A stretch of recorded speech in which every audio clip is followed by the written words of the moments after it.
kan acara YouTube pemberitaan firman, berbeda dengan acara yang kayak macam apakah begitu toh? Mancing atau nggak apa-apa. Kalau ini, banyak orang sudah salam-salam ya. Boleh deh ya? Boleh ya? Menyanyi aja, nggak usah pakai musik. Oke, sip. Ya, Oke. yang lagu di tengah ombak, dan karena itu sangat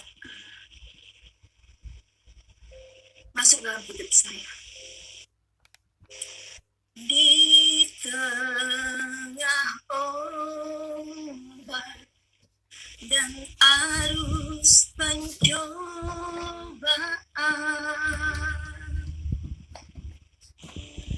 hampir terhilang tujuan arah hidupku,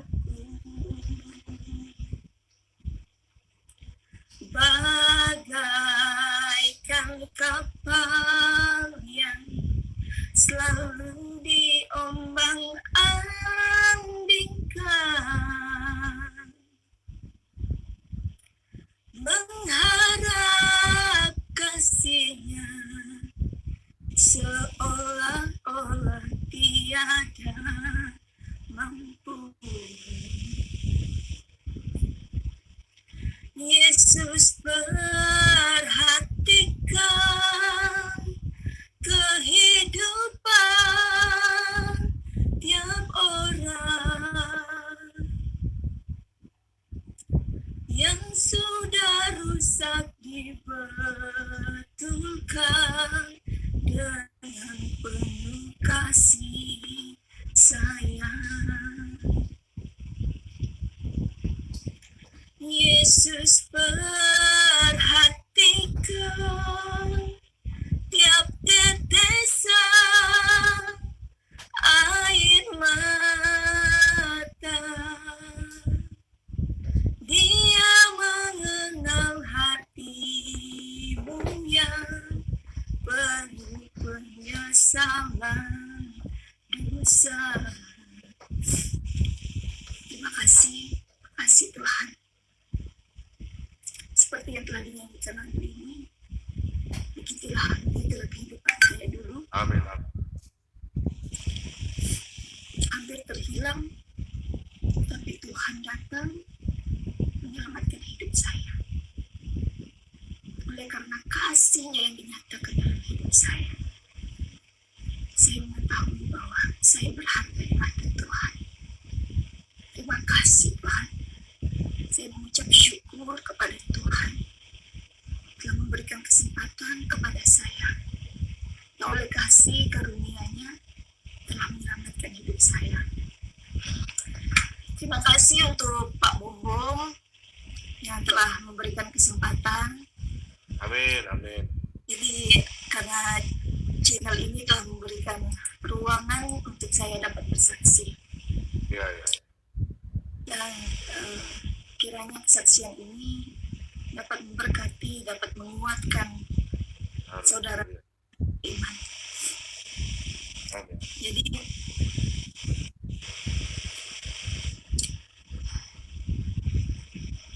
saya jujur belum.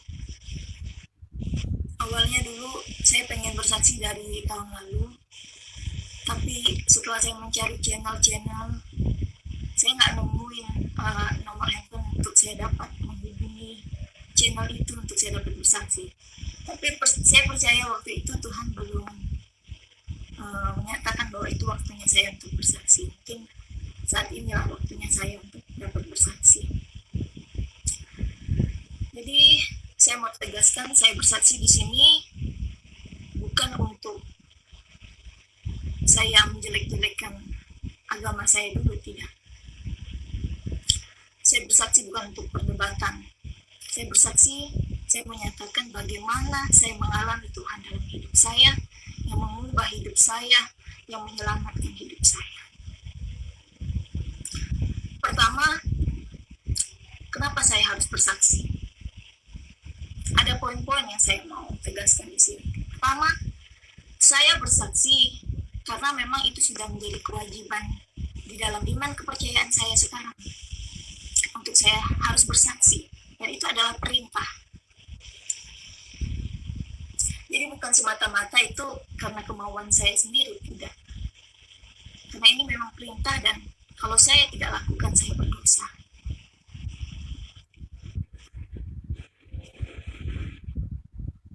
Jadi di dalam Matius 28 ayat 18 sampai dengan 20 berkata, Yesus berkata kepada mereka, "Kepadaku telah diberikan kuasa di surga dan di bumi. Maka dari itu jadikanlah semua bangsa muridku, dan baptislah mereka di dalam nama Bapa, Anak, dan Roh Kudus. Dan ajarlah mereka apa yang telah aku perintahkan kepadamu, dan ketahuilah aku menyertai engkau senantiasa sampai akhir zaman." Jujur sebenarnya, kalau ada yang bertanya, saya takut nggak sih untuk bersaksi? Jujur awalnya saya takut untuk bersaksi. Karena apa? Karena saya nggak pandai bicara. Saya nggak pandai untuk menyampaikan kata-kata. Saya takut untuk berbicara di hadapan publik. Saya takut, jujur. Tapi seperti firman Tuhan yang tercatat di dalam Alkitab, di dalam Matius 28 ayat yang terakhir di ayat 20 itu, Tuhan berkata, "Jangan takut, aku akan menyertai engkau sampai kesudahan akhir zaman." Dan itulah yang menjadi kekuatan saya untuk saya dapat bersaksi di tempat ini. Lalu yang kedua, saya boleh menjadi orang Kristen itu karena tuntunan dari Tuhan. Tuhan yang menuntun saya. Kalau dari diri saya sendiri rasanya nggak mungkin. Karena saya terlahir dari keluarga yang tidak percaya bahwa Yesus itu adalah Tuhan dan Juru Selamat. Jadi bulan 9 2019, pada saat itu saya hidup dalam keterpurukan. Ya, jadi kalau dalam keterpurukan saya pada saat itu rasanya saya pengen mati saja. Saya datang kepada Tuhan saya pada saat itu. Saya berdoa. Saya bilang, "Tuhan, kenapa saya harus hidup seperti ini? Kalau saya hidup seperti ini, saya hidup berdosa. Saat ada orang yang menyakiti saya memang tidak membalas orang itu. Tetapi saya menghancurkan diri saya. Kalau saya menghancurkan diri saya berbuat dosa, tempat saya di neraka, saya nggak mau." Saya bilang sama Tuhan saya, "Kalau gitu untuk apa Engkau ciptakan saya?" Saya bilang, "Tuhan," saya selalu berkata di dalam doa saya, "Ihdinas syiratal mustaqim, tunjukkanlah aku jalan yang benar. Tunjukkanlah aku jalan yang lurus." Lalu malamnya saya bermimpi. Setelah saya berdoa malam itu, saya tidur, saya bermimpi. Posisi saya itu seperti di tengah-tengah awan. Saya merasakan itu seperti nyata sekali dalam hidup saya, dalam mimpi saya itu. Saya seperti merasakan itu benar-benar nyata. Saya seperti melayang di tengah-tengah awan. Sekeliling saya semuanya putih. Atas, bawah, depan, belakang semuanya putih. Seperti benar-benar saya ada di dalam awan. Lalu di depan saya ada gumpalan awan bersama sinar yang terang dari jauh menghampiri saya.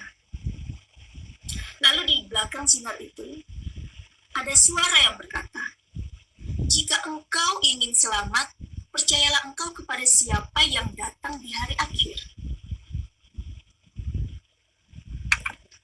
Jadi dulu saya taunya yang datang di hari akhir adalah Isa Al-Masih. Lalu pas saya bangun, saya pikir, kenapa saya mimpi aneh seperti ini? Lalu keesokan harinya saya masih dalam keadaan yang terpuruk. Saya masih terus datang kepada Tuhan saya. Namun saya merasa tidak ada jawaban di dalam hati saya. Tidak ada ketenangan di dalam hati saya. Lalu saat saya ibadah lagi, saya berdoa.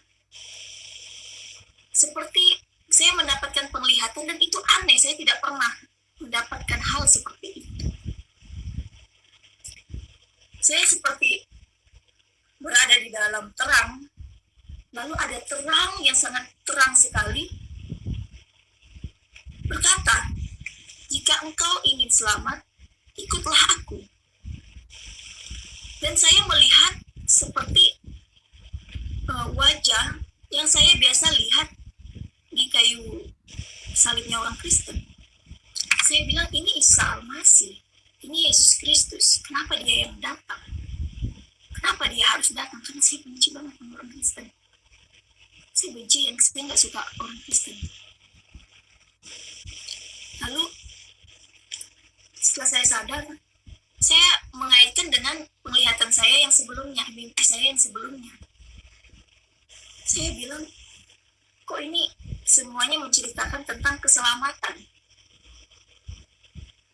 Lalu setelah beberapa hari kemudian, saya masih tidak menghiraukan mimpi dan penglihatan itu. Namun setiap aktivitas saya, mimpi dan penglihatan itu selalu mengganggu pikiran saya.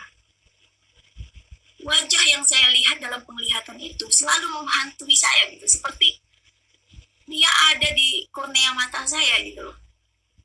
Dan itu yang menarik saya gitu loh, untuk saya cari tahu siapa sih dia ini gitu, siapa sih Isa Al-Masih ini.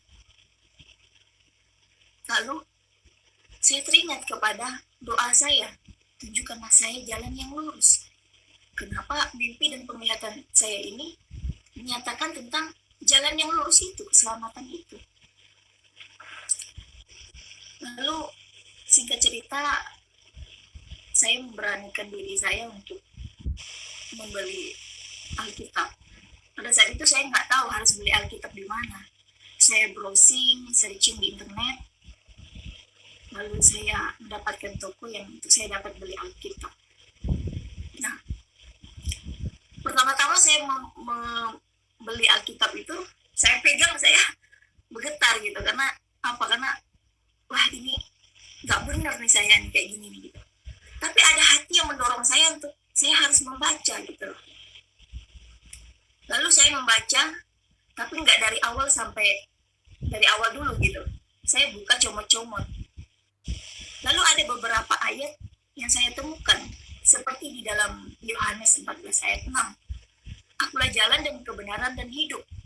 Tidak ada seorang pun yang datang kepada Bapa kalau tidak melalui aku. Saya belum mengerti pada saat itu siapa Bapa. Lalu saya mendapatkan lagi ayat yang berkata di dalam Yohanes 3 ayat 16. Karena begitu besar kasih Allah akan dunia ini, sehingga ia mengaruniakan anaknya yang tunggal, supaya setiap siapa yang percaya tidak binasa, melainkan beroleh hidup yang kekal.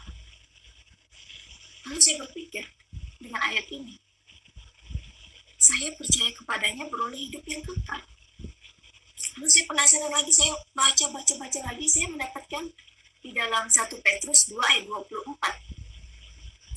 Ia sendiri telah memikul dosa kita di dalam tubuhnya di kayu salib, supaya kita yang telah hidup oleh dosa, hidup untuk kebenaran. Oleh bilu-bilunya kamu telah sembuh. Lalu saya semakin penasaran. Saya baca lagi di dalam Kisah Para Rasul 4 ayat 12. Dan keselamatan tidak ada di dalam siapapun selain di dalam Dia. Sebab di bawah kolong langit ini tidak ada nama yang diberikan kepada manusia yang olehnya kita dapat diselamatkan. Hanya di dalam Yesus. Saya berpikir, siapa ini Yesus? Siapa ini sebenarnya Isa Al-Masih? Kalau dia nabi, kenapa semua yang ada di bumi ini, seperti ayat yang Kisah Para Rasul 4 tadi, saya harus mengikuti dia, karena hanya kepadanya saya beroleh keselamatan. Jadi dulu saya kalau ada pas saya nonton, terus saya putar di TV, ada kalau hari Minggu itu ada suka ada siaran di TV gitu ya, khotbah-khotbahnya di gereja gitu. Saya bilang, terus dia ada yang khotbah itu tentang firman-firman gitu kan, munculkan ayat-ayat firman. Saya bilang dalam hati, apaan sih ini? Lalu saya pindahkan. Begitu juga kalau saya dalam perjalanan, saya lagi nyetil lagu gitu ya, terus tiba-tiba ada lagu rohani. Saya bilang, apaan sih ini lagu rohani? Saya anti banget gitu. Saya terus selalu pindahkan karena memang saya ya anti banget sama yang namanya berbau-bau kekristenan gitu. Jadi perkataan firman yang saya baca di pertama kali saya membuka firman itu, membuka Alkitab itu tidak pernah saya dengar firman itu sebelumnya. Dikatakan di bawah kolong langit ini tidak ada nama yang dapat menyelamatkan, hanya nama Yesus. Saya berpikir, membuat saya semakin penasaran. Namun setelah saya membaca ayat itu, saya semakin semangat dan seperti memberi pengertian akan firman itu. Seperti ada yang memberi, yang mendorong bahwa ini loh firman ini gitu. Kamu harus membacanya gitu, ada dorongan gitu. Lalu akhirnya saya mulai membaca dari awal sampai saya berniat gitu untuk membaca dari awal sampai akhir. Akhirnya saya mulai membaca dari awal. Namun saya pada saat itu bingung juga sama diri saya sendiri. Kenapa? Kok saya begini ya gitu? Kok saya bisa-bisanya ya baca firman Tuhan ini ya? Tetapi yang saya bingung kenapa nggak ada penolakan dalam diri saya. Seperti ada sesuatu yang menarik saya, mendorong saya secara kuat untuk membaca firman itu. Dan seperti yang mendorong saya itu yang mempunyai kuasa atas hidup saya.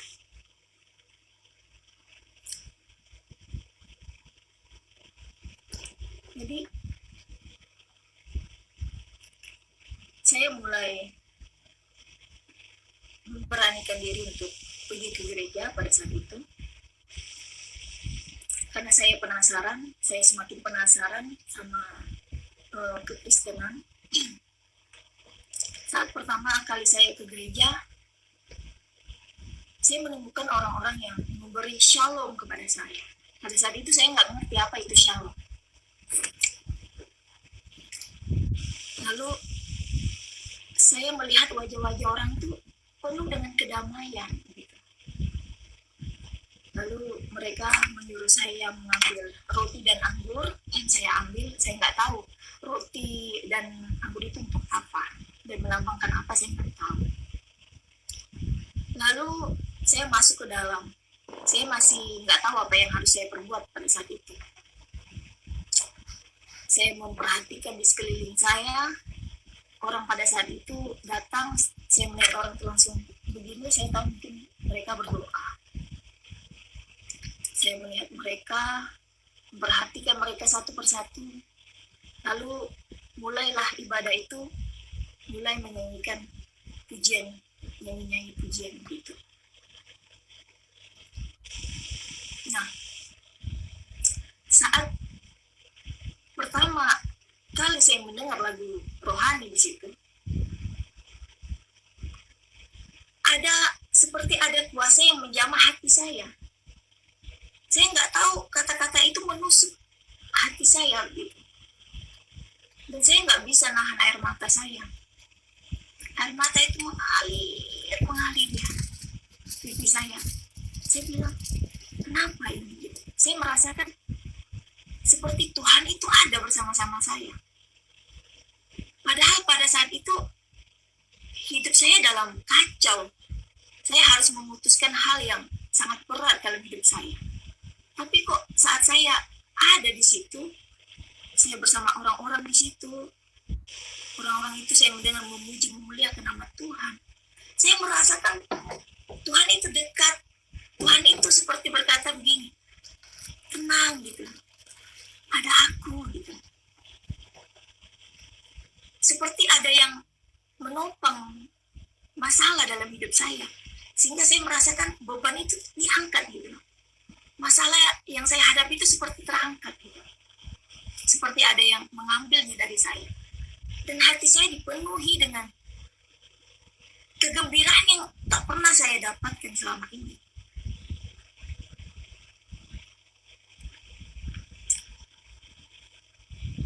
Lalu setelah itu mulai dengan setelah selesai khotbah, mulai dengan disuruh ngambil roti. Ternyata pada saat itu perjamuan kudus saya belum tahu pada saat itu.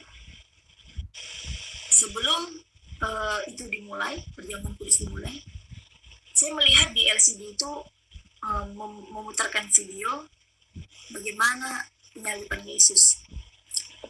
Saya di situ sangat sedih sekali. Kenapa? Begitu tersiksanya Yesus. Saya nggak pernah selama ini nonton video itu, nggak pernah. Sampai beginikah dia ini? Kenapa dia seperti ini? Kenapa dia harus disiksa seperti ini? Saya memperhatikan detail. Saya tidak berkedip, saya melihatnya dengan jelas. Bagaimana tangannya dipaku, bagaimana kakinya dipaku, lambungnya tusuk pakai tombak. Bagaimana dia dicambuk dengan cambuk itu, ada tulang-tulang, ada besi-besinya yang merobek daging-daging. Saya menangis. Saya merasakan itu di posisi saya begitu. Saya menangis, saya sedih. Kenapa dia harus seperti ini? Saya masih nggak ngerti pada saat itu. Lalu mulai mengambil roti, mulai perjamuan kudus. Saya makan roti itu, tapi saya kok air mata saya nggak berhenti nangis. Lalu waktu saat saya mau minum anggur itu yang melambangkan darahnya, saat saya minum masuk ke leher saya, seperti ada kuasa yang besar masuk dalam tubuh saya yang mendorong, menghantam sesuatu yang ada di dalam diri saya ini. Sehingga pas saya sadar, orang katakan saya pingsan. Ternyata saya pingsan saat saya minum anggur itu. Saya nggak ngerti, ternyata pada saat itu orang yang belum dibaptis nggak boleh minum dan mengikuti perjamuan kudus itu. Di situ saya dapat mengerti bahwa perjamuan itu maknanya begitu besar, ada kuasa yang begitu besar. Makna darah Yesus itu begitu besar, ada kuasa yang luar biasa saya rasakan pada saat itu. Lalu saya pulang. Setelah saya pulang, saya masih makin penasaran. Saya membaca lagi Alkitab. Nah, singkat cerita, bulan 12 Desember 2019, pada saat itu saya sudah sering ke gereja, saya sudah semakin percaya tentang Yesus. Saya sudah mulai mau mengikuti Yesus, tapi saya belum memberi diri saya dibaptis sampai saya benar-benar selesai membaca Alkitab, karena ada prinsip saya pada saat itu, saya mau mengikuti Yesus, tapi tunggu saya selesai dulu baca Alkitab. Lalu bulan 12 ada acara, karena abang saya pada saat itu mau nikahan. Jadi dari tempat saya saat ini jaraknya sekitar 6 jam. Sebelum berangkat saya sudah mulai berdoa di dalam nama Tuhan Yesus. Dan saya mendapatkan penglihatan yang aneh. Saat saya berdoa, saya tutup mata, saya melihat mobil yang kami kendarai itu muter 3 kali. Tapi saat mobil itu muter 3 kali, di jalanan itu kosong, tidak ada orang. Jadi di dalam mobil itu ada mama saya, ada adik saya, ada calon istri adik saya, ada baby sister, ada anak saya, dan ada suami saya. Lalu dalam perjalanan saya nggak ada cerita tentang penglihatan itu. Kalau saya cerita pasti nggak ada yang percaya. Saya pikir begitu. Jadi dalam perjalanan saya dalam keadaan yang was-was, cemas. Saya selalu katakan sama suami saya dalam perjalanan itu, Pak, pelan-pelan Pak. Karena suami saya ini kalau bawa mobil itu, kalau enggak habis itu gas diinjaknya nggak sah dia. Ngebutnya bukan main. Pokoknya dia mau cepet-cepet sampai aja gitu. Lalu suami saya bilang, tenang-tenang aja, duduk-duduk aja emang situ kan. Udah berdoa katanya begitu. Ya, saya pikir, saya bilang, kamu nggak tahu aja apa yang udah saya alami. Nah, dalam pertengahan perjalanan, saat mobil itu melaju kencang, pokoknya gasnya itu habis diinjak. Apa yang saya lihat itu benar-benar terjadi. Mobil yang kami kendarai itu, ban belakangnya tiba-tiba meletus. Tinggal besinya aja bunyi bunyi besi itu dalam keadaan laju bisa dibayangin. Dan itu benar-benar terjadi, mobil itu muter begini. Dan pada putaran yang ketiga, suami saya udah nggak bisa lagi mengendalikan setir. Dia cuma pegang itu jok kursi mobil. Lalu saya bilang, Tuhan, kenapa apa yang saya lihat ini betul-betul terjadi? Saya bilang, Tuhan, kalau memang benar Engkau Tuhan, kalau memang benar Engkau Allah, Engkau juru selamat, selamatkan saya. Maka seumur hidup saya akan melayani Engkau. Saya katakan seperti itu. Lalu saya peluk anak saya yang pada saat itu masih umur 2 tahun, yang paling kecil itu. Saya bilang, di dalam nama Tuhan Yesus, dalam nama Tuhan Yesus. Bayangin mobil yang udah, ini aspal ya, aspal. Mobil yang udah mau nyium aspal, bisa langsung tegak begini. Saya melihat bukan ada tangannya, tetapi seperti ada tangan yang besar memegang mobil itu seperti, jadi mobil itu lurus. Mobil itu bannya lurus semuanya. Tidak ada ke kanan, tidak ada ke kiri, berhenti. Seperti diparkirkan dengan tukang parkir yang ahli. Gitu. Lalu sampai kami keluar dari mobil, semuanya pada bergetar semua kakinya. Lalu orang-orang datang, warga-warga situ datang. Namun setelah mobil itu berhenti, mobil baru lewat, ponton-ponton semua baru lewat. Saya tidak bisa membayangkan kalau pada saat itu ponton lewat, kami semua pasti mati. Kalau kemarin ada kecelakaan artis suami istri itu masih ada yang selamat. Kalau kemarin bukan pekerjaan Tuhan, kami semua mati. Tidak akan ada yang selamat. Lalu mereka bilang, orang warga-warga di situ mendatangi kami dan berkata, wah hebat ini, yang nyetirnya hebat bapak ini, katanya. Suami saya bilang, bukan saya, ini adalah Tuhan. Dan saya juga berkata dalam hati saya, ini pekerjaan Tuhan. Karena memang setir itu tidak dapat dikendalikan lagi, nggak ada kok yang megang setir. Suami saya megang nyetir mobil, kursi mobil. Jadi itu saya merasakan mujizat Tuhan luar biasa dalam hidup saya. Tidak pernah saya mengalami hal seperti itu. Mujizat Tuhan nyata-nyata di dalam hidup saya. Saya melihat begitu besar kasih Allah akan hidup saya. Saya tidak bisa bayangkan kalau pada saat itu saya tidak diselamatkan Tuhan, pasti tempat saya kekal di neraka. Karena pada saat itu saya belum dibaptis. Lalu akhirnya singkat cerita, saya berani menyatakan bahwa saya mau dibaptis. Terus sampainya kami pulang lagi, saya bilang saya mau dibaptis. Lalu pada saat itu gereja belum, bulan 12 itu belum ada baptisan karena memang sudah lewat. Jadi ada jadwal baptisan itu bulan Januari 2020. Nah, tepat di 26 Januari 2020 jam 9:58 saya dibaptis. Dan saya mengaku Yesus adalah Tuhan dan Juru Selamat saya secara pribadi. Begitu banyak yang saya alami bersama Tuhan. Setelah saya dibaptis, saya merasakan sesuatu terangkat dalam diri saya. Saya merasakan diri saya itu ringan sekali gitu.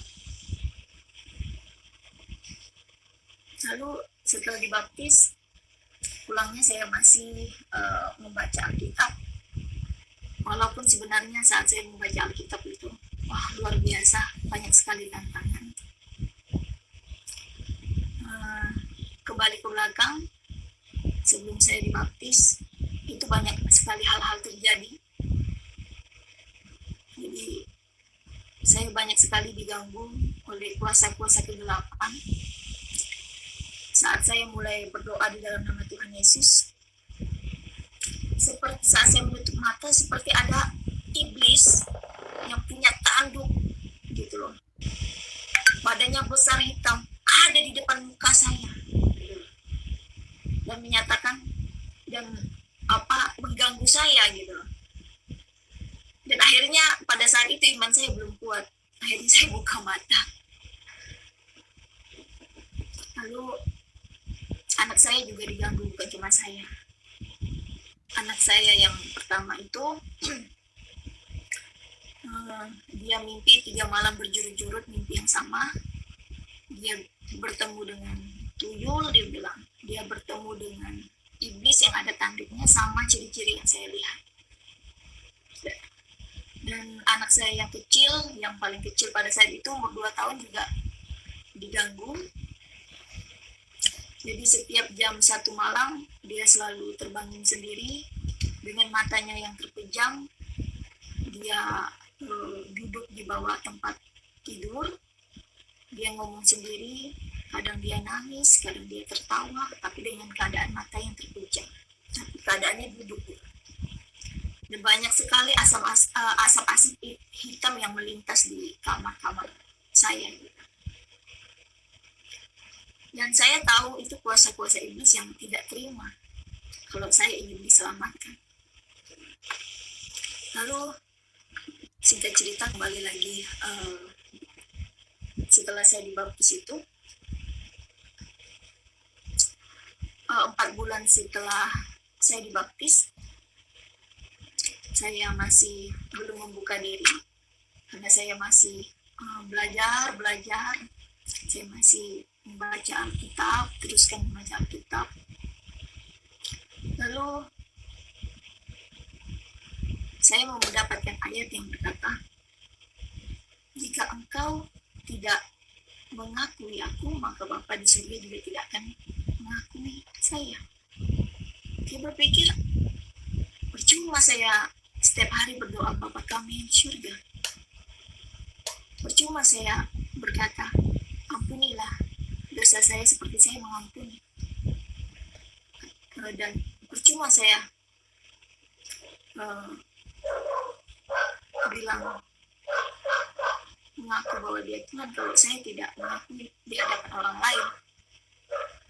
Dan dengan ayat itulah saya mulai beranikan diri, membuka diri bahwa saya sudah menjadi pengikut Kristus. Pada saat itu yang saya pikirkan, ya bagaimana ya kalau keluarga saya tahu, bagaimana ya kalau teman-teman saya tahu gitu. Ya memang saya masih dalam proses pada saat itu. Lalu 4 bulan setelah saya dibaptis, saya membuka diri dengan saya mulai mengupload, men-share firman-firman di dalam Alkitab, ya supaya mereka tahu bahwa saya sudah menjadi pengikut Kristus. Dan akhirnya mama saya, keluarga saya semua melihat status saya yang saya upload dan ketahuan saya sudah menjadi orang Kristen. Dan saya dipanggil ke rumah mama saya. Saya dipanggil, saya datang. Dan pada saat itu saya sudah selesai membaca Alkitab. Dan banyak ayat-ayat Alkitab yang menguatkan saya. Saya tahu kalau orang tua saya tahu saya menjadi pengikut Kristus, mereka tidak akan menerima saya. Saya sudah mengerti itu, saya sudah paham itu, dan saya sudah siap. Ada satu firman Tuhan yang menguatkan saya. Jika orang tuamu meninggalkan engkau, aku menyambut engkau. Di situ menguatkan saya berkata, Tuhan, engkaulah Bapa saya yang sejati. Sampainya saya di rumah orang tua saya, wah, pecah. Mama saya ngamuk. Pokoknya barang-barang habis dilempar hampir kena muka saya. Asbak dilempar. Pokoknya barang-barang dilempar sama dia. Papa saya juga marah sama saya. Pokoknya menyatakan bahwa tentang untuk saya kembali lagi di iman kepercayaan saya dulu. Saya bilang sama orang tua saya nggak akan pernah kembali karena saya tahu keselamatan ada di dalam Yesus. Lalu pada saat itu saya ada pakai uang mama saya cukup banyak karena saya menjadi pengikut Kristus. Dia mau uang itu kembali, jadi uang itu saya dipakai untuk usaha dulu, tapi karena usahanya mandat karena COVID ya, jadi terstop, nggak ada pemasukan, jadi saya belum bisa membayarnya, dan saya nggak punya uang sama sekali pada saat itu, nggak punya uang cukup, hanya cukup buat kehidupan saja. Mereka bilang kalau dalam 3 hari ini tidak ada uangnya, pertumpahan darah terjadi. Bapak saya keras. Kalau dia katakan kalau pada saat itu uangnya tidak ada, pertumpahan darah pasti terjadi. Namun saya katakan kepada mereka, saat ini memang saya tidak punya uang. Tidak punya uang saya untuk membayar uang yang nominal sampai ratusan juta itu, saya nggak punya uang segitu banyak sekarang. Tapi saya punya Allah yang hidup, sumber dari segala berkat, sumber dari segala kuasa. Dia tidak akan pernah mempermalukan anak-anaknya yang berharap kepadanya.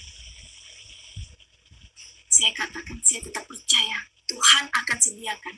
Sebelum waktunya Tuhan akan sediakan. Lalu saya pulang. Waktu ketemu orang tua saya nggak ada nangis. Pada saat itu saya sudah dikatakan bahwa saya bukan anaknya lagi. Kau bukan anakku lagi. Gitu. Lalu mereka bilang, kamu tuh anak perempuan satu-satunya. Karena anak perempuan satu-satunya itu bisa menyeret keluarganya masuk neraka, katanya begitu. Lalu saya bilang, di dalam iman Kristen, dosa itu ditanggung masing-masing. Lalu saya pulang. Dalam perjalanan, jujur secara manusiawi saya sedih. Saya nangis dalam perjalanan. Sampai di rumah, di kamar saya kunci pintu, saya berdoa. Saya bilang, Tuhan, ada banyak hal yang mau saya bicarakan sama Tuhan. Dari saya mengucap syukur karena sekarang rasanya saya sudah lega karena orang tua saya sudah tahu. Selama ini sebelum saya mengasih tahu kepada mereka bahwa saya sudah menjadi pengikut Kristus, ada beban di dalam diri saya. Tetapi setelah mereka tahu, saya bersyukur Tuhan, saya bilang. Mereka sudah tahu. Jadi saya tidak perlu sembunyi-sembunyi lagi. Lalu saya bilang, Tuhan, Engkau melihat apa yang terjadi. Saya harus menyiapkan uang 3 hari. Tapi saya nggak punya uang itu. Kami tidak punya uang itu. Tapi saya percaya Tuhan, Engkau akan sediakan itu. Apa yang terjadi? 1 hari setelah kejadian itu, besoknya Tuhan memberikan dana itu. Dan rasanya nggak mungkin gitu loh. Pekerjaan yang kami punya itu waktu itu ya memang stop. Tapi kok bisa ada orang yang mengambil memberi pekerjaan sehingga